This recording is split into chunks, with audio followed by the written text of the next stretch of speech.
Hare Krishna, Krishna Krishna, Hare Hare, Hare Rama, Hare Rama, Rama Rama, Hare Hare, Hare Krishna, Krishna Krishna, Hare Hare, Hare Rama, Hare Rama, Rama Rama, Hare Hare, Hare Krishna,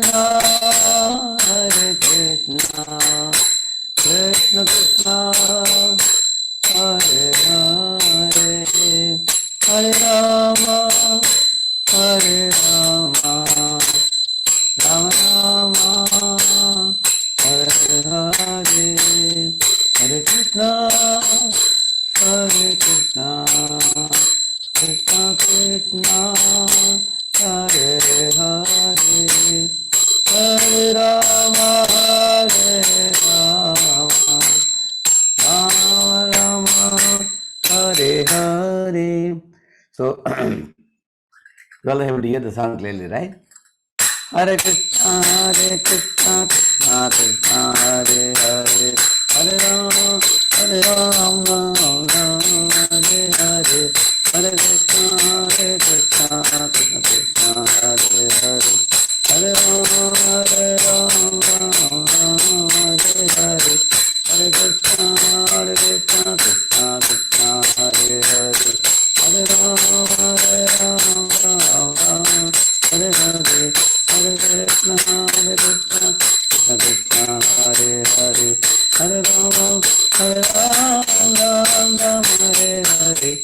Hare Krishna, Krishna Krishna, Hare Hare, Hare Rama, Hare Hare, Hare Krishna, Krishna Krishna, Hare Hare, Hare Rama, Rama Rama, Hare Hare, Hare Krishna, Krishna Krishna Krishna, Hare Hare, Hare Rama, Rama Rama, Hare Hare.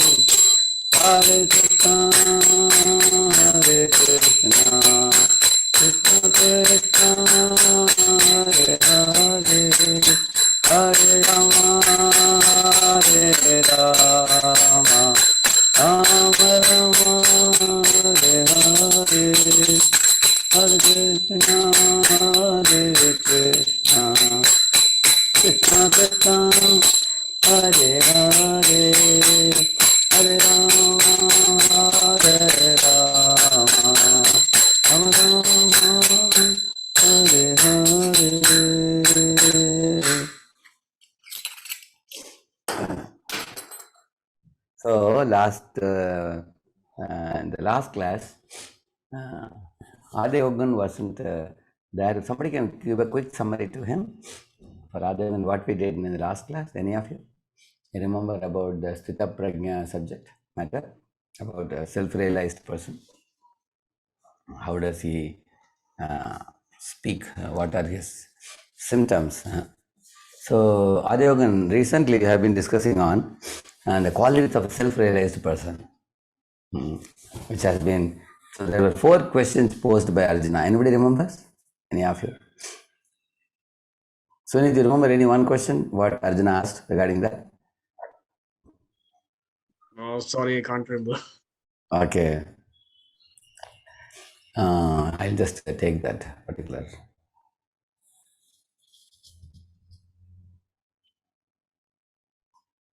Okay, I'll share that with you. Here you can see that.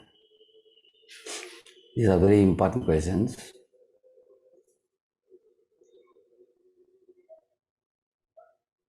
I can see this one.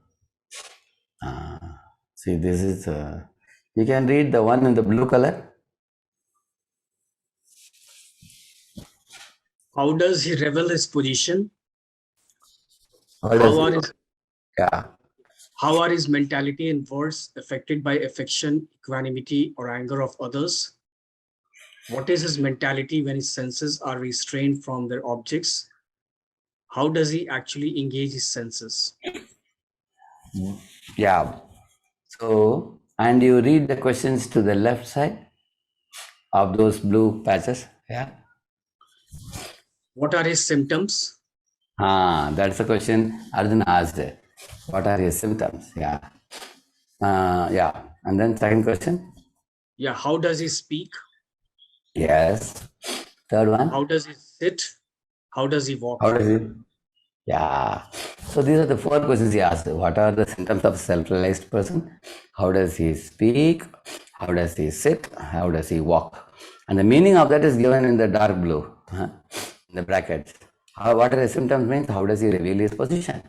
How do you know what kind of, like you see, a rich man can be known by his symptoms, the kind of car he uses, the kind of food he eats, kind of dress he wears, and the kind of aristocratic people with whom he roams around, isn't it?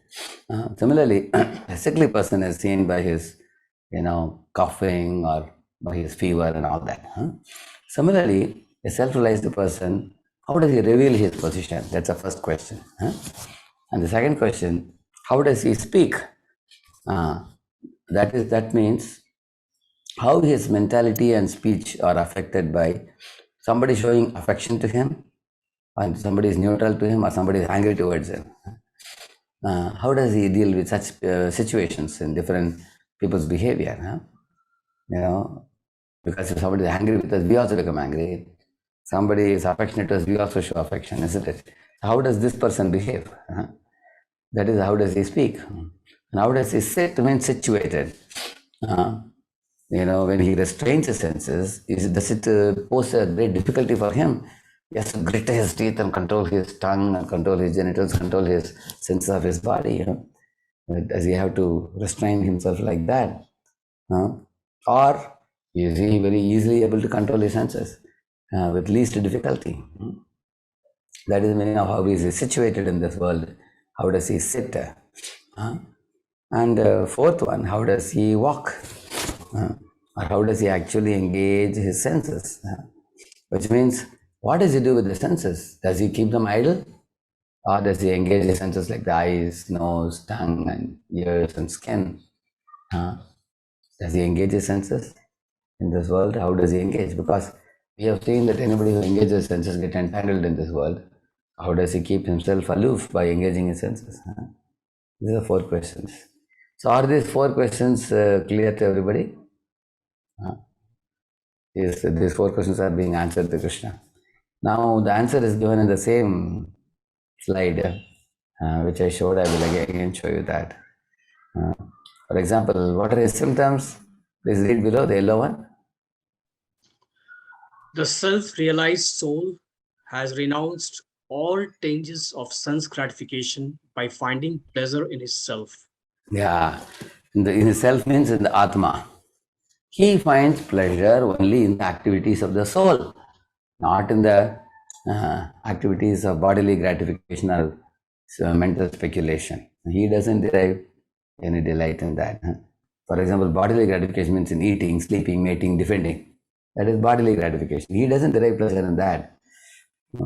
Not as he like to do speculative theories, concocted theories, which people speak. People start talk about the socio-political schemes, and people derive some delight in mind by hearing some cinema music. Or people speculate about the political situation. He doesn't derive pleasure either in the body or the mind by doing such activities. Why? Because he derives pleasure from the self alone, soul alone, in soul's activities to God. That is his symptom. So you can see we are living in a world where everybody is trying to pamper their gross body or the subtle mind. How many people are thinking about the soul and soul's relationship with God? So that's very rare, isn't it? Now, can anybody say why one should try to become such a self-realized man, where one focuses on only the activities of the soul towards God? Like right now, you all are hearing this class. Now you are actually doing activity of the soul, because the soul, the food for the soul is hearing wisdom about God, hearing wisdom about God's instructions, hearing wisdom about who is God and what does He do, what does He expect us to do, what are His instructions for all His children. And hearing these things, this is actually the, what do you call it, food for the soul. Similarly, the activity of the soul also includes chanting of Hare Krishna, like we were singing in the beginning. That's also activity of the soul. And activity of the soul also includes any activity, like in the picture here you see Arjuna is fighting. That is also soul's activity, provided it is aligned with God's desire, God's will. That means any activity the soul performs in alignment with God's will is soul's activity. And any activity where the soul disconnects from the Lord and wants to do for his own selfish gratification, what we call a sense gratification, that is actually bodily and mental activity. For that only material body and mind are given to us. Because we want to act independently, that's given. If we have zero desires in the mind to act independently, then you don't need a mind and body. You don't need. Soul alone is enough. Soul can do God's activity, God's will, and he doesn't need this external gross body and mind. He doesn't need it. But we are awarded with mind and body because we have some desires and plans to act independently. We want to speculate with the mind and also act with the gross body. Some activities independent of God we want to do. Therefore, these are awarded to us. So, but self-realized person is one. How do you know his symptoms? He always acts on the platform of soul. He talks about God, he glorifies God, he loves God, he serves God, he does activities for the pleasure of God. Like he may go grow a garden, pluck the flowers and offer the flowers to God. He may purchase clothes and stitch beautiful dresses as outfits for the deity of Radha and Krishna. He may put on beautiful dresses or outfits on their body. He may purchase some ornaments and offer ornaments to Lord, the deity form. He may cook some bhoga, he may cook some food and offer it to the Lord for his pleasure. In this way, he can actually do. Sandeep, go ahead, ask your question. Yeah. Hare Krishna Prabhuji. So how can we know that it is a God's will or it's a That is very personal easy. will? God expresses his will through the sacred literatures. For example, patram pushpam phalam toyam yome bhaktya prayachati taraham bhakti uparatam ashtami prayatatma. If you give me a flower or a fruit or a leaf or water or milk, you give me these things, Krishna says that I accept them. If it is given with devotion, I accept. So we offer those items to him because the Lord has expressed it. Now, he doesn't say, you can offer me fish, meat, or the eggs. He doesn't say that. So we don't offer him those things. Whatever he says, you do it, we do that. As simple as that.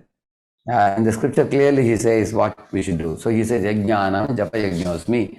Amongst all the yajnas, the yajna that Lord loves the most is the Japa Yajna. So we also do Japa Yajna and repeat back. We do Japa. Okay. And the Lord says, Manmana, Bhavamad Bhakto, Padyaji, Mam Namaskuru. He says that think of me by chanting the holy name and become my devotee and offer your namaskar to me. So we offer obeisances to the deity form and worship me in the deity form. So we do puja for the Lord. We do puja. He says, Mam Namaskuru, bow down to me. So we bow down to him. Whatever he tells us to do, we do it. And that is for God's pleasure. As simple as that. And if you are learning Bhagavad Gita regularly, it will become very easy for us to know what he wants us to do, what he doesn't want us to do. In case I don't know, for example, what Lord Krishna might want me to do about this, then I have my senior devotees to whom I ask, can you please tell me whether Krishna will like this? Is it his will or my own independent desire? So they will know the scripture. They will give reference to scripture and tell me, see, this he wants you to do, this he doesn't want you to do. So it becomes easy for us. Although we can't talk to Krishna directly, but we can talk to those who are in close touch with Krishna. We can talk to them, right? Right. Okay. So like Arjuna is doing work for Krishna, so that so he got to know that in the God's presence. Yeah. But in our daily activities, so whatever we do, so how can how we do we know we are doing for Krishna or not? It is very easy. For example, you got up in the morning, you are taking bath, you are hearing Hare Krishna music, and you are taking a bath, and then you are putting a tilak, you are sitting in the puja room and chanting Hare Krishna. definitely it's easy for you to understand that you're doing it for Krishna. Correct, no? Because you're chanting japa. Then you open the Bhagavad Gita and read 1 or 2 pages. That also, it's very easy. You're doing for Krishna. Now you go to the kitchen, you are going to cook. So are you cooking the items that Krishna has sanctioned? Or you are going to cook something else? That will decide. In case you are not eating non-vegetarian food, you are eating vegetarian food and you are cooking and then you are offering it to Krishna. That also is very easy to know that you are doing it for Krishna only. Now comes the challenge for us after that. Okay, after doing this, now I open my computer now. In the computer, what do I do? For example, if I am watching some dirty videos, that goes against what Krishna wants me to do. Or even if I am playing some video games, that is not sinful, but it is distracting. That distracts me from the goal of human form of life, and I waste my valuable time. That. So then what do I do with the computer? So if I am doing some official job, Krishna says in Bhagavad Gita, yes, every one of you can take up some job like Brahmana, Kshatriya, Vaishya, Shudra. Take up one job and then offer the fruits to me, he says. So how do you offer the fruits? You are earning some, say, X amount of money. From that they remove the TDS. Company removes tax deducted at source. Then what do you do when you get the balance salary? Say, for example, monthly you get about $10,000. Say, they take out $2,000 from that. And just for example, I'm giving you. And you got 8,000 in the hand. So you also decide to take out some amount from that and give it to Krishna. Say $500 or $1,000, you remove it from that and say that now I'll purchase Bhagavad Gita out of this money and I will distribute to the colleagues and everybody.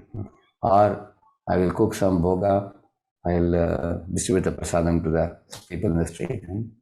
Or I will give this money for preaching purposes, or outreach activities, or I will give it to the deities for buying flowers for the deities, whatever, like that. So in this way, you are offering a portion of your money. Then the money gets sanctified, because your salary gets sanctified also. Now the work which you are doing in the company may be completely mundane, but what one should do, why before beginning the day, one can pray to Lord, my dear Lord, I have to do this mundane work. Why? Because I need to have some livelihood. I have my mother, father, I have my wife, children. So I need to do this work. Although I don't like it, but I will do it because everybody in this world has to do some work. Lord says, Sharire yatra prasite na prasiddheda karmana. It should not be lazy. Everybody should do some work, Lord says. I can't be a brahmachari. I can't just leave everything and come. So therefore I need to do some work. So I want to make sure that this work doesn't take me away from you. Like that one can pray.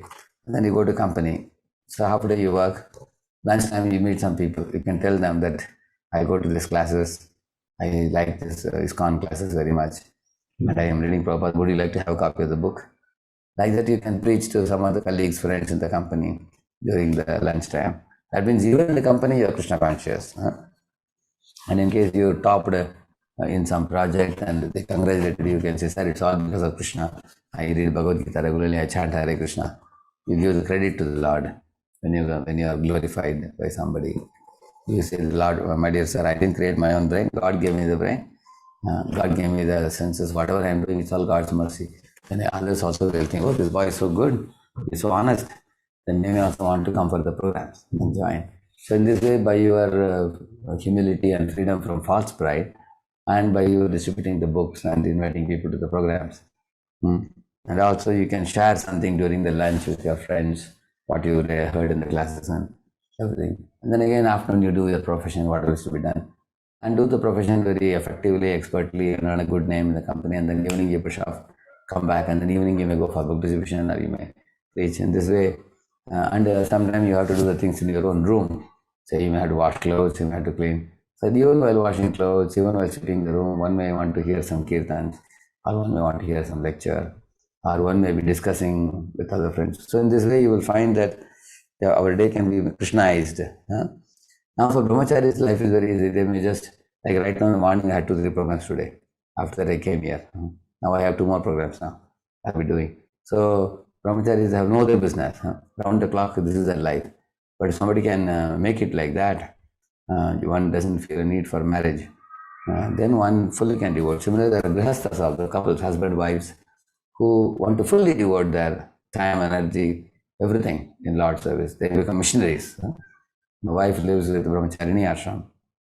Like in Boston also, there are some Brahmacharinis who go out on book distribution and Harinam Sankirtan. They do. And then husband may live with the men. And husband and wife are fully devoted, just like you see Vanamalapadipu, president of Boston Temple. Husband and wife both are living in a small room in the temple.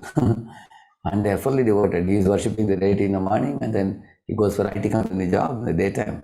And evening you will find him again preaching, giving Bhagavad Gita class. Round the clock is living in the temple, and they don't need a big facility because they are very simple devotees. Husband and wife both are very austere. They are even living with the small boy son. He is in fifth grade now. And they don't need any big place because their heart is sold out to Krishna. So they are fully able to devote. Not everybody can do that. Okay, then take a house near the temple so that you can frequently visit the temple. In this way, we can keep our life centered around God. Is that all right, Sandeep? Yes, Prabhuji. It gives you a fair idea? Yes, Prabhuji. Yeah. And in our life, as we keep doing it, as years progress, little by little, you will see your internals change over a period of time. Externals may be remaining the same. Say you are wearing pant and shirt, or a lady may be wearing her dress. But externally, they look like outside world people. But their hearts are aligned with the Lord, and love for the Lord, and affection for the Lord, service to the Lord, remembrance of the Lord. These things become natural consciousness for such devotees who are practicing for many years. Yes, Vineet, tell me. Okay, the problem with me is the anger issue. When I go, first thing is that when I go to work, I'm totally busy and totally engulfed in the work. So when I remember, I chant Hare Krishna and names and jap. But the problem that with me is that I'm having a lot of anger issues now. Like if something happens, I get angry very easily. I'm not able to control that anger because I'm in the flow of work and something goes wrong, then it angers me a lot. So how to control that? Because if I am not controlling my anger, then I am under the control of my emotions and then I am slave to them yet. I have not yet mastered that thing. So what do you See, I have put something in this thing, you can take that, what I have put in the chat, you can take it. You can go through that leisurely yourself. That will be interesting. So it gives a lot of, I'm putting 2-3 things in the chat. You got it? So they are very good. I'm giving you summary points also I'm giving you.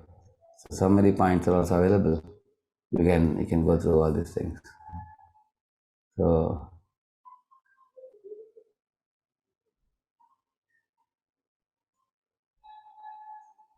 this is also good. Okay.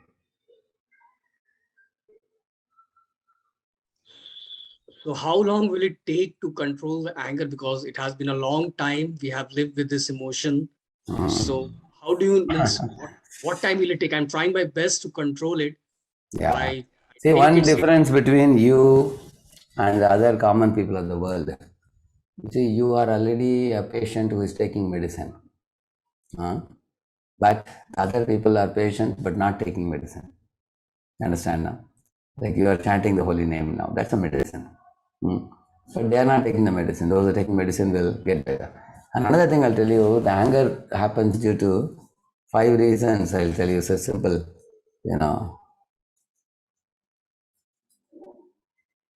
See, this is the acronym you can remember.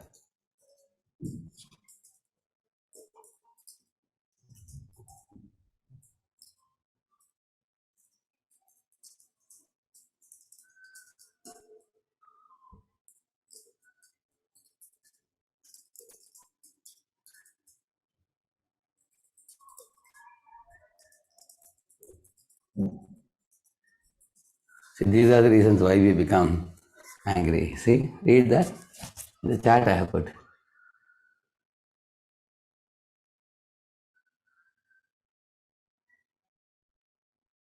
You saw that?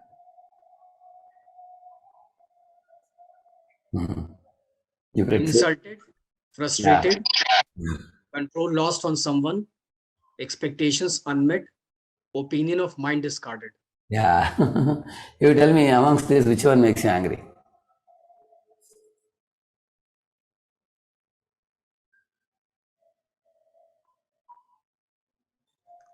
I think there are a lot of things, like except the first one, all the four, I guess. Yeah. First four, okay. Okay.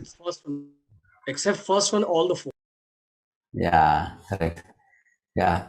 So, yeah, so these are, see, you can see this is like a diagnosis, you see, isn't it? So now, if somebody insults me, what I should understand, we should know that we are living in a world where somebody will praise us, somebody will insult us. Lord Krishna is saying that, just as, right now in America, for example, in November, December, there is a fall season where the trees are completely shaven up. You have seen that? There are not a single leaf in the tree. And there's Yeah. another season you find the trees are lushy green with a lot of greenery, isn't it? Huh? So both situations you find.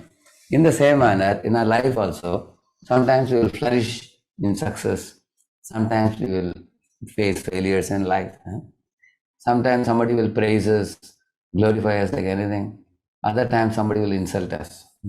In this world, we face both type of situations because it's a material world. In spiritual world, nobody will insult anybody. That everybody has deep respect for others. Here, the living beings are called conditioned souls. They are not pure. Their hearts are afflicted by Rajoguna, Tamoguna, Sattoguna.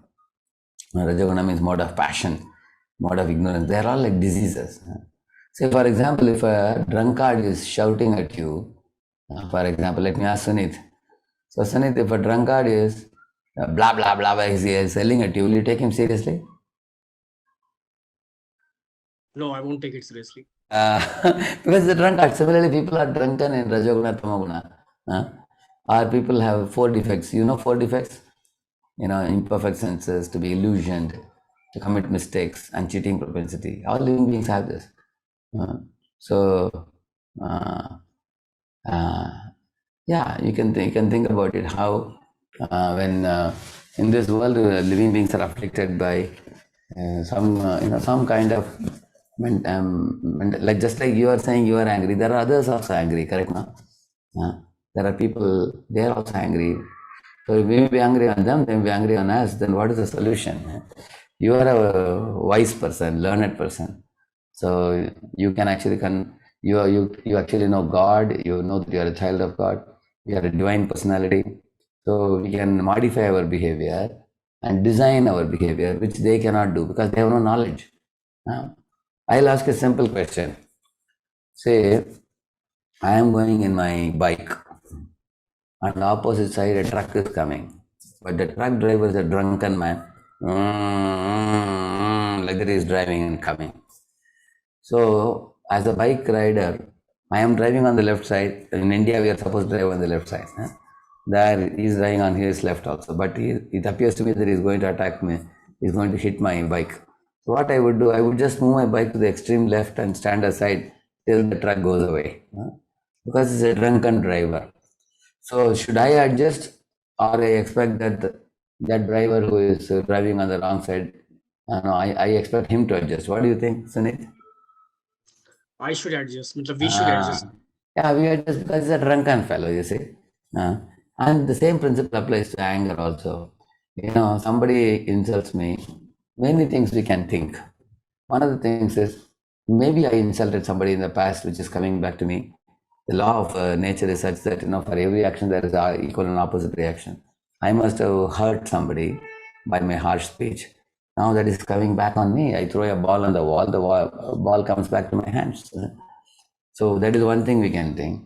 Another thing is, maybe I deserved some serious karmic reaction in the form of an accident. But God is so kind. He stopped the accident and instead he substituted it with an insult from somebody. Think about it like this, then you will wonder that, oh, I don't mind the insult at all. Because, I was supposed to die in an accident. God only gave me insult. So God has done a favor to me by giving this insult to someone. How do you feel about that, Sunit? Yeah, perfect. I will keep in mind whenever situations like turn up from now. Yeah, that's about insult. Similarly, frustrated. See, everybody, like one boy was born in a very rich family. Now, whatever he wanted, he got. He wanted a certain pen, he got. He wanted a car, he got. He wanted a separate room in the house, he got. He wanted any kind of toy as a child, he got. Anything in life, because the parents were millionaires, billionaires, they provided him everything. When he came to the school to study, he saw one pretty girl and he became attracted.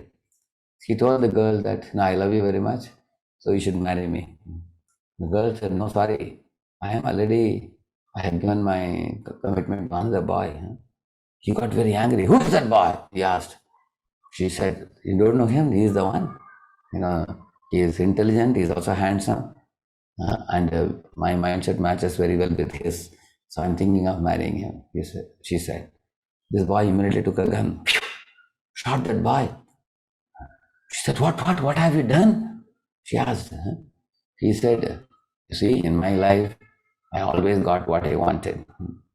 So since you are refusing to marry me because of him, I finished him. Now I hope you'll marry me, right? He asked. My lord, the girl was like shell-shocked. She said, you murderer, I will never ever marry you. Although I could not marry him, I would never even think of marrying you in my life, she said. Then he took the gun and shot her also. If you don't marry me, you shouldn't marry anyone else. And the police chased after him. He shot himself also. Just see how crazy he was. Because he was frustrated, that's the reason. So, can everybody get what they want in life? Tell me, Sunit. Is it possible? No, it's not possible to get everything. Therefore, we should not think I am the only one frustrated. Like us, many others are also frustrated in life. That's the meaning of misery in this world. We can't get always what we want. Because we are not God, that we can demand anything and get anything. We are not the ultimate controller. God is in control. Okay, sometimes I will get what I want, sometimes I may not get what I want. I think if God feels that I deserve it, He will give me. If God feels that if this fellow gets this, it's not good for him, He will not give me. I trust God as my all-loving Father, and He knows what is good for me. If I don't get what I asked Him, then I'll keep quiet. I'll say, okay, sorry God for asking the wrong thing to you. Probably that's not good for me. Okay, so be it. Whatever you wish for me is good for me. That is the right consciousness, so we should not be frustrated. Similarly, the third one, controlling, if control is lost on someone, like a husband want to control the wife, and wife want to control the husband, children want to control the parent. This controlling is a very bad habit. Actually, we should only facilitate people around us. Like right now, I am facilitating all of you through this program. I am making a platform where we can come together and discuss Bhagavad Gita. And we will invite the attendees. So Jai Krishna Prabhu sends out an invite. Somebody may come, somebody may not come. The choice is theirs. We don't chase after. We don't 2-3 times we will call. Otherwise, the choice is in individual people's choice, isn't it? So we can't totally control anybody. Every living being has a free will. So, for example, if you are coming to the class, you kindly have chosen to attend my class. I am grateful to you for that. That's how I think when people come to my class. And I can't say that, I brought him to class. I can't say that, no. I invited him, he chose to come. So in the same manner, you are a team leader and you have 10 or 12 people working with you. One of the team members is little naughty and not cooperating with you. When you lose control over him or her, and then you become angry, then others also get affected by your anger. They think our boss is very angry man, he loses control, he loses temper very easily. So then eventually they won't be able to give their heart to you and cooperatively work with you. So it is in our interest and the team's interest that we learn to restrain our anger. And I sent you one article which I put in the top. In Infosys I did this, capturing constructiveness of anger. You can take that also. So that also, how to capture the constructive side of anger. It's not that anger is always destructive. Sometimes anger is an inner emotion that calls for action. So you can also use it positively also. It's not that anger needs to be completely nullified. You can actually utilize that anger, positivize it, and turn it into something useful also. In this way, expectations are unmet. Yes, everybody's expectation cannot be met always. Either we have monetary lack, or we may lack a skill to get what we wanted, and expectations may not be always met. Yeah, like for example, in one of the marriage bureaus, one boy submitted his form, and then in January, another boy submitted his form in March.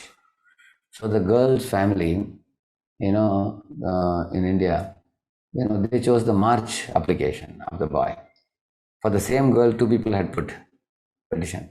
So the second boy's March boy was taken. So he protested. My form application was given to the girl's family first. Why they discarded it and why did they go for the other one? So they said we have a language preference. The girl's family and our family, we speak the same language. Your language is slightly different. They said, so you cannot demand someone to marry you, but you can only, you can have an expectation, but it's not met, you can't be angry. So all expectations are always not met for everybody. So we have to see the reality in this world. And we have to cultivate four important qualities, I'll tell you. First one, humility, tolerance, respect all, and anticipate no respect in return, which means manina manadena. You don't expect respect from others. If they give, it is their kindness. If they don't give also, don't cultivate expectations, because in this world different people behave differently. You have to cultivate humility. Humility means not anxious to be honored by others. Humility also means considering oneself small, God is great. That's humility. Tolerance means, like being patient under pressure. Like for example, the tree is a very tolerant creature. People cut the branches of the tree for firewood. Woodpecker pokes a hole in the tree. The tree still gives him shelter to live. The tree doesn't drive him away. Yeah. If you throw a stone into a mango tree, the mango tree in return gives you 4 mangoes back. Isn't it? So tree is a very tolerant creature, isn't it? Yeah. So humility, tolerance, respecting all, and anticipating no respect in return. If you follow this 4-point formula, many people may like to collaborate with you and work with you, and there may be others who may not like you also. So in this way, you read the anger article, it will be helpful. I given you 4-5 articles.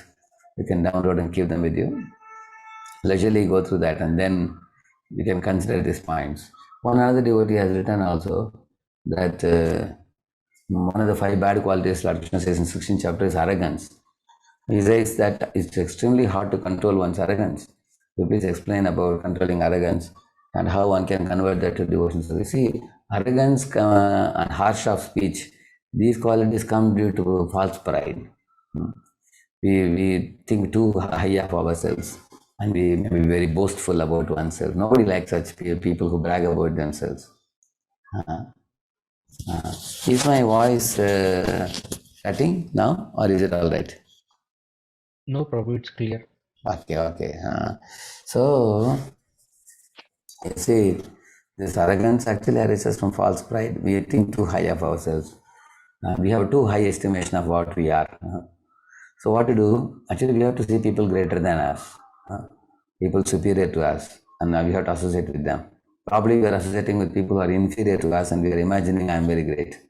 It's like called as a holier than thou attitude, or a halo around the head, such kind of imaginative, boastful behavior. We will become a laughing stock if we go out in the world. Arrogant people actually have to cut a sorry figure in the long run. So I heard a story, Srila Bhaksan Thakur tells a story. There was a frog who he came out of a pond and he found a coin. So as soon as he got the coin, he became very proud. Hey, now I got a coin, I'm a rich frog now. So he sat on the top of the coin and immediately imagined that this entire lane, entire street belongs to me. He thought like that. And then elephant was coming inside that road, He was moving his trunk like this, and walking very, with his ears also moving. Elephant moves their ears, you've seen, very, very nicely moving, he was coming. So when the frog saw him, he said, hey, how dare you enter my lane without my permission?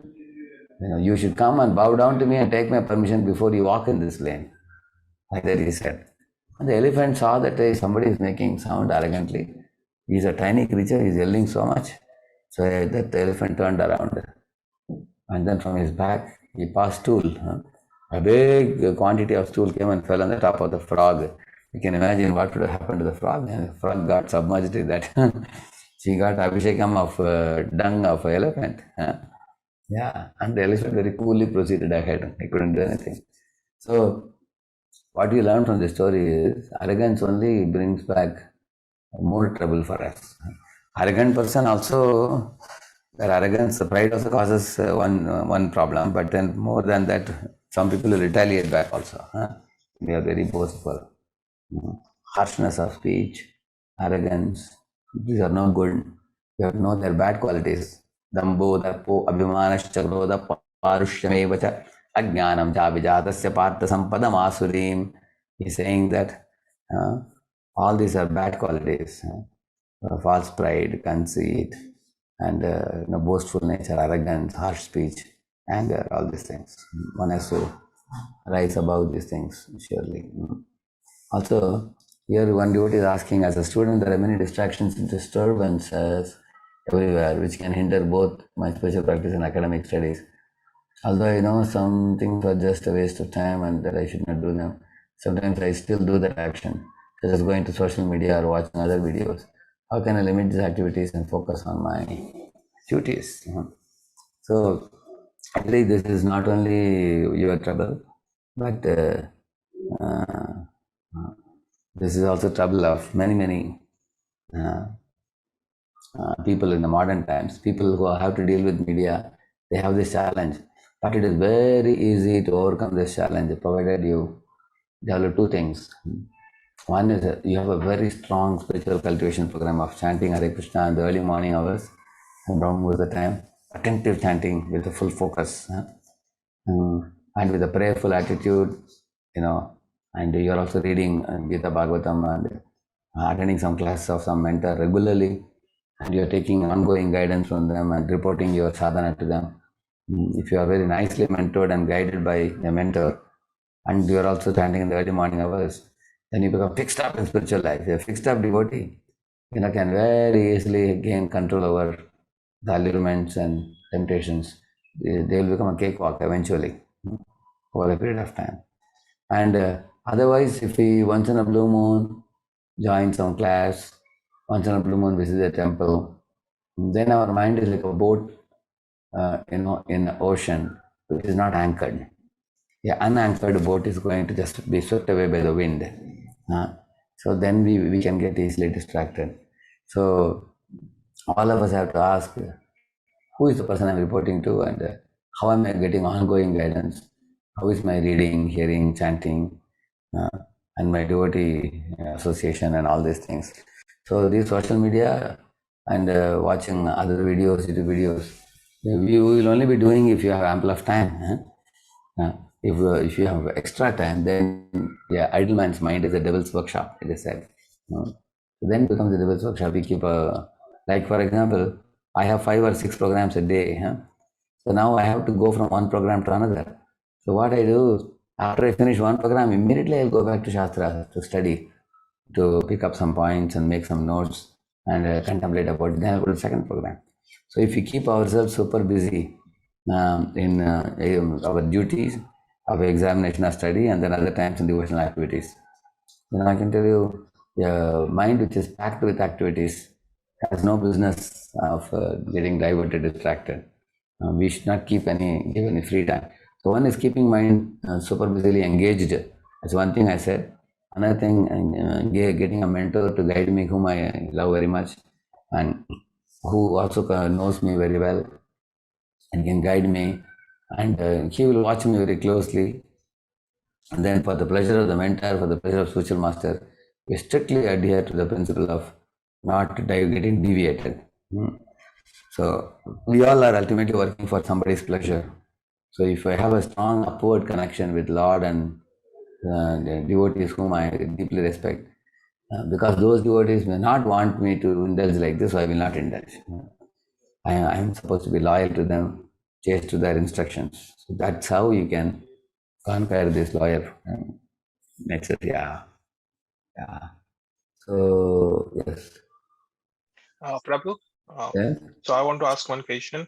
Yeah, So it's related to this, the answer you asked, but I still have the same issue. Like, so let me give you one example. Okay, so I yeah, did one fasting. Okay, so like not only food fasting, but all kind of fasting, like hearing, any senses. Okay, all the sense gratification, like yeah, not to watch YouTube, like not to hear anything, fun or something like that.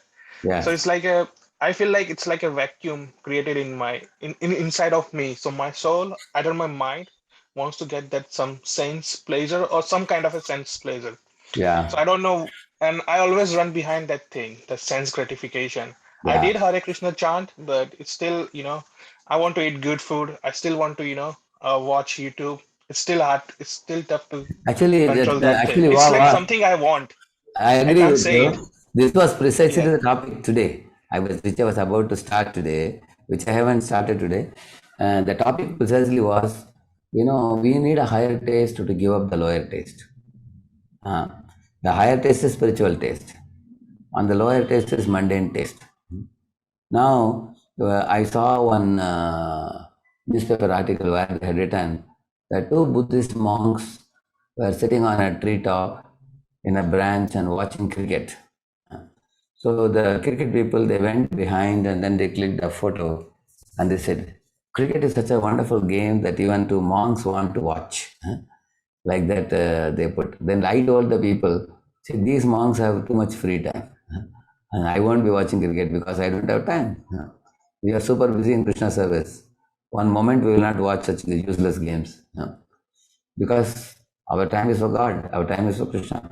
So now in the same manner, we may say that the vacuum is created. Yes, you are right. Why the vacuum is created? Because the vacuum is created because of this, that we have to have activity. You have to have a higher activity which takes you closer to God. That type of activity. For example, if you're reading philosophical books like Prabhupada's books, you're chanting Hare Krishna, you're cooking for Krishna, you're cleaning the hall for Krishna, you are decorating the altar, you're offering puja for the Lord, you're going out on Harinam Sankirtan, you're going out and distributing prasadam, you're going out and distributing books, go on Harinam Sankirtan with the devotees, go to the temple and ask what services they want you to do. Like you ask Jai Krishna, he will give you 50 names. You can call those people. Nobody would like to join the program. Such kind of follow-up type of activity. So many activities can be done. So in this way, you will see that when you are engaged in such higher activities, then there's no time for the lower activities. Like in our ashram, brahmacharya ashram, we give laptop like this to all the people, whoever is preaching. Now, if they misuse it even once, they go in YouTube to something dirty, that laptop is taken back and they will not be given. Then they have to use a desktop computer in a public lab, computer lab that they can use, but they can't own a laptop. Take it back, we are strict, which means you can see brahmacharis, we can use laptop for 40, 50 years without even pressing one bad button. You will not press a button which will take us to some dirty side, not even once. So how are they able to follow this? Because they have higher activities. And there are dozens of brahmacharis in our ashram who have never done this. They have never gone to any of this thing because they are getting higher taste. When you get a higher taste, you can easily give up the lower taste. And when we don't have higher taste, we are easily, like you rightly said that, where the vacuum is created, in the heart. The whole world is enjoying YouTube, the whole world is playing games, the whole world is going on surfing, and everybody is roaming around doing so many, they're drinking, they're smoking, they're carefree life they're leading. I'm a serious person here sitting, I'm not doing. So that kind of feeling comes. Why? Because we have not relished the spiritual sweetness, the taste. So I would suggest all of you who are participating in this program that you should connect to the closest ISKCON temple in the place where you live. And also, Jaya Krishna can help you get a mentor. I go to America to a dozen places, and in many of these places, I found very good, devotees practicing. I can confidently tell you, if you go and meet those devotees, you'll be blissful. Actually, you will get many, many wonderful, tasty engagements and experiences. So, like you go to Brooklyn Temple, there is Rai Ram Prabhu. He takes out a Harinam every single day. They go between 1 o'clock to evening 6 o'clock or something. I've been there also. Such a wonderful experience. Yeah. So therefore, we all need good friendships. And actually, what is happening with us? We are mostly discussing on online, but you have to go offline to the temples, and you will benefit immensely by that. So yeah, here there is a question about from Ligan. What about the forward students who have unprecedented accessibility at our fingertips? Krishna consciousness 24 hours a day. Mm. Mm. Mm. Yeah, that is true. Actually, if your Krishna consciousness 24 hours a day easily available, one can become overly familiar and take it cheaply also. That's one possibility.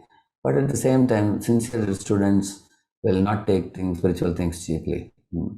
They will always take it very seriously. Yeah. Also, there was another interesting question came here. How to deal with people who play respect games? When can we say enough is enough? Sometimes people pretend to be respectful to you, but they are truly not. What to do with them? What I would think is, at least they are making an effort to be respectful externally, even though they don't have respect in their heart. Probably they want to behave like a gentleman to impress me. No problem. At the same time, it's difficult for all of us to know the heart of other person totally. So yeah, I would like to play safe because I would give a benefit of doubt. Maybe he is making an effort to respect me, just to be my friend. He doesn't want enmity from me. I may think like that, and I will not take it badly. That's what I would say. And I will not open out and tell him, hey, don't do this drama of respect. I know what you're thinking about me, what you talk about me to others, and I won't do that. That will actually that will ruin the relationship. Yeah. So, and yeah, I think Jacob Anderson is saying, then bask in Krishna 24 hours a day. Without technology, we have access to him always. He's saying, well, that's a very advanced platform, but we can bask in Krishna services very easily. Yes, Sandeep, you have a question? Yes, Sandeep? Yes, Prabhuji. So I heard somewhere as part of Sankhya philosophy, that until we experience something, we cannot renounce it. Yeah. So how can we understand this? So actually, it is what do you call it? Like if you practice Krishna consciousness, you get, by practicing Krishna consciousness, you get little higher taste. And that with that little higher taste, you are able to do a little renunciation. And now when the little renunciation comes, then Krishna gives you a little more higher taste, a little more renunciation. Like that, it's like a cycle. It goes higher and higher, then very higher taste, then very great renunciation. Like that, it happens over a period of time. Just like you've seen the weightlifters, initially they lift weight, and they add a little bit to that, then they add a little bit to that, then they become big weightlifters. That's how we grow in spiritual life also. Nobody can realize the soul overnight. It takes time. I heard one interesting story from Buddha. One Buddhist teacher called his student, and I told the story probably. He told him that whatever thoughts come in your day, if they're bad thoughts, put a black stone in the pot. And if good thoughts come, put a white stone. As he had told. So put it in this thing at the end of the day, you count. How many came, and then how many white, how many black, you count that, and then write down.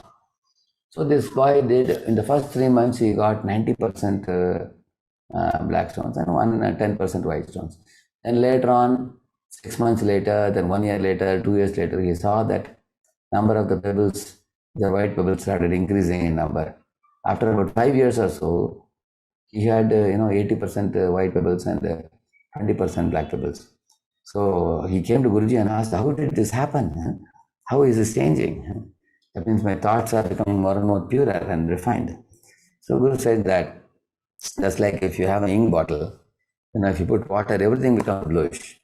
And then again you go on pouring water, it becomes light blue. Then you pour more water, then it becomes practically white. No more bluishness. It goes away. Like that, there is a vritti, vasana, sanskar, we say. Vritti means you can actually control your thoughts by feeding in the pure thoughts. So, but sanskaras you cannot change very easily. Sanskaras are like set patterns, very difficult to change. They take a long time. But you can change the thoughts such as memory. Your memory can be changed.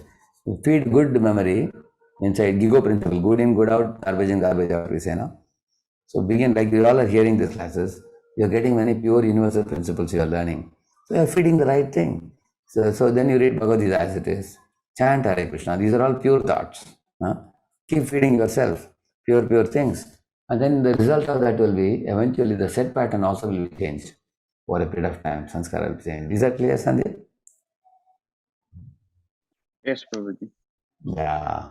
So today I kept a question answer because many times if we keep proceeding further, then many of you may stop the questions. Therefore, I spent some time in answering your questions. But this is a very important section of the second chapter, which we were discussing, Sthita Prajna Chaka Pasha, which means what are the symptoms of Sthita Prajna? How does he speak? How does he sit? How does he walk? Those 4 questions. So we have discussed the first 2. What are the symptoms of Sthita Prajna? And I'll quickly show you the previous class. Actually, then we are supposed to go to the next class. We will do it next time. Just a minute. Because we have to hold the information what we learn also. So this is the one we did last time. This is a question he asked. How does it, how does he speak, how does he walk and everything. These are symptoms, he said, Krishna said that. Now he gives up all material desires of sense gratification born of mental concoction. And purified in mind, one finds satisfaction in the soul alone, he says. So then he told you the story of Haridas Thakur, how he gave material desires and chanted Hare Krishna and developed a higher taste, and he didn't become allured by the prostitute. And then this I showed you, many people in this world are allured by so many things. Independent of God, they are forgetful of God. Actually, having a car or a bungalow is not a problem. But chasing after these things, forgetful of God completely, that is condemned. So you find that that fellow is thinking of money making and liquor and the scantily dressed woman. These are his thoughts, you see. On the other hand, a devotee of the Lord is offering puja for the Lord, he is chanting the holy names, blissfully situated, you can say. His mind is purified and finds satisfaction in the devotional activities alone. So artificially we cannot do this by controlling the eyes, ears and mouth like the 3 monkeys. It's not possible. Simply instead we should engage like Ambrish Maharaj. All the with the legs he walked to the temple. With the hands he cleansed the temple. With the head he bowed down to God. With the tongue he ate prasadam, sanctified food. With the mouth he spoke the glories of the Lord. With the ears he heard the Krishna Katha. With the eyes he saw the deity form of the Lord. Engage all the senses in Lord's service. That is the perfection of our senses. And that's the way you can conquer the senses. And by realizing the beauty of the Lord and his activities, by studying scriptures, we can easily go beyond sense and regulatory propensities. Then we have a satisfied hunger, Prabhupada says. Then we are satisfied. In this world, these disparities are found. Sinful reaction produces these kind of things, and pious reactions produces these kind of things. So Krishna says this, whatever state you remember, you are quitting the body, accordingly you attain that state without fail. So if people's minds are filled up with all these things, they hardly think about God. So like this boy is going through. So the 2 routes, one is a pious route or a sinful route. This is all sinful activities, we discussed about it. And these are pious activities. People go to God seeking, give me this, give me that. But the spiritual activities are called e-karma. E-karma is for the absolute truth karma. There is one for everything offered to God, like here you see. And devotees are offering everything to the Lord. They go beyond Cyclopatra and go back to Godhead. Like Arjuna is engaging his fighting propensity in Krishna's service. These are families, husband, wives, and children, all also even sons, daughters. They are also engaged in book distribution. And some are engaged in different sevas for the Lord. All these are all devotional activities. completely 100% sanctifying. They take a person back to Godhead. You see, such wonderful services they are rendering. Painting for Krishna, cooking for Krishna, gardening for Krishna, everything. Yes, Sankirtan for Krishna. Here doing computer work for Krishna. This is what I showed you last time. This is how we develop the higher taste and we give up the lower taste. They're all elevating spiritual activities. Yeah. We call it ABCD precisely. Association, Bhagavad Gita like books, chanting, that engagement. Then we ascend the upward direction, we go back home, back to Godhead. You see? And then that's what he's saying.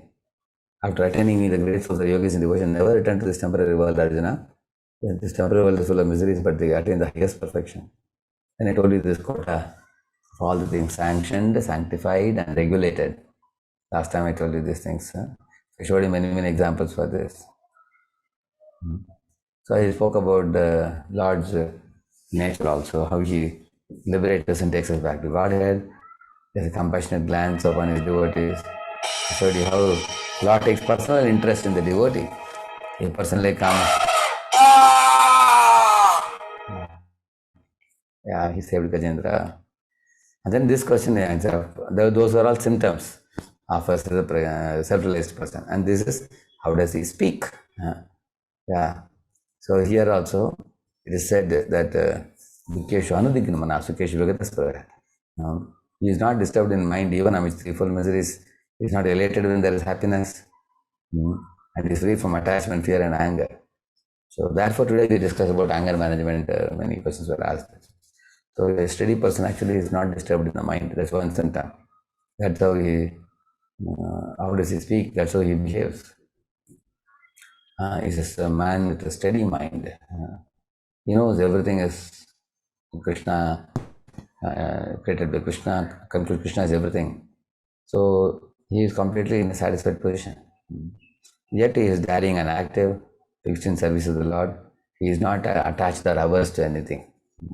Never gets angry whether successful or not. Steady in determination. So he controls his senses. So Yah sarvatra anabhisnehas tatra prapashuvashubham na abhinandati nadveshe. Similar point. So this we also saw the tortoise, he withdraws his senses when there is attack of Maya, and he uses his senses in Krishna service. These are all things we did last class. So it's a quick revision I did also now, isn't it? So now the next class we will proceed with higher taste. That's the next topic which I didn't touch today. There was no time for that. But thank you all for your brilliant questions you brought up today. They were also important because I don't want to just keep on proceeding. And you actually have all these videos available in the Radheshandra's youth videos, and also you can get the PPTs also. They can get the PPTs also if they wish, right? Yes, Prabhuji. I'm sharing the link of the drive where we keep all the PPTs once the session is uploaded. Yes, correct. So we are sharing this on every week. That's very good, yeah. So then you have time to leisurely go through it yourself. My sincere wish is that this knowledge is just not once a week, 1 hour we discuss, but other times also you go through the PPT, pick up some good learnings and apply it in your life, and then actually become a self-realized person. You get better and better by that, because these are all actually very, very valuable wisdom that Lord Krishna speaks. So, Jacob, yes, we have to reschedule the meeting time with you. Definitely. I saw one mail has come from you, Jacob. I will reply it. Today or tomorrow I will reply. Definitely we will reschedule a time. I am going for another class after this. But I am going to give you a time slot where I'll be talking to you. Okay, Jacob? Yeah, we will be surely talking. No doubt. Thank you. Thank you all very much. Hare Krishna. Hare Krishna.